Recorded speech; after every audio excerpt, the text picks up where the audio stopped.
New revelations are emerging about the anti-Islam Norwegian man who killed 76 people in a bomb and gun attack last week. Anders Behring Breivik has reportedly emailed leaders of right-wing extremists in Britain just an hour before carrying out the massacre in the capital, Oslo, and a nearby island. In the email, he told the British National and English Defence League that Europe would be, quote, overwhelmed by Islam. The terrorist called the participants, or rather the recipients of his email, Western European patriots, and urged them to forward the message to everyone they knew. Breivik is now in custody awaiting trial. Under Norwegian law, he'll be sentenced to a maximum of 21 years in jail. That is if convicted.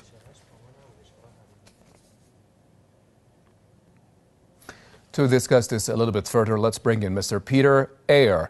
He is a Middle East consultant who's joining us via Skype from London. Thank you very much, sir, to join our broadcast. Why do you think the European intelligence system failed to detect the far-right extremist threat? And do you think they will be able to prevent a repeat of Norway's terror attacks? Yes, good morning. I don't think they'll be able to stop this. Because these are one-off attacks, and they happen frequently all over the world, these small breakaway groups. I could see a possible connection with the British National Party, another nationalist party in this country, who also tend to show a trend towards being anti-Islamic. But in this case, I think this is a diversionary tactic. There's no question at all that this man was a very devout Christian Zionist with strong links to Israel, and he'd visited there several times.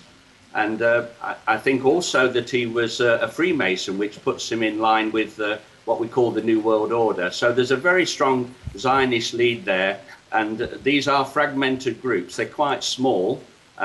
Even if there is a connection in the UK, they would be under great pressure to allow this to come out, because many times they try and break up these groups. The government try and close them down. So this would be very sensitive for them. They may support it, but they wouldn't declare it openly. All right, UK media reports show the Norwegian terrorist was in contact with British extremist groups. Why do you think the British government has chosen not to deal with these groups? For the reason I've just said, it's a very sensitive area, and I would not think for 1 minute that there's 100% concrete evidence that that is true. This could be, as I say, a diversionary tactic to take the focus away. At the end of the day, this is showing a clear sign that it could be a false flag.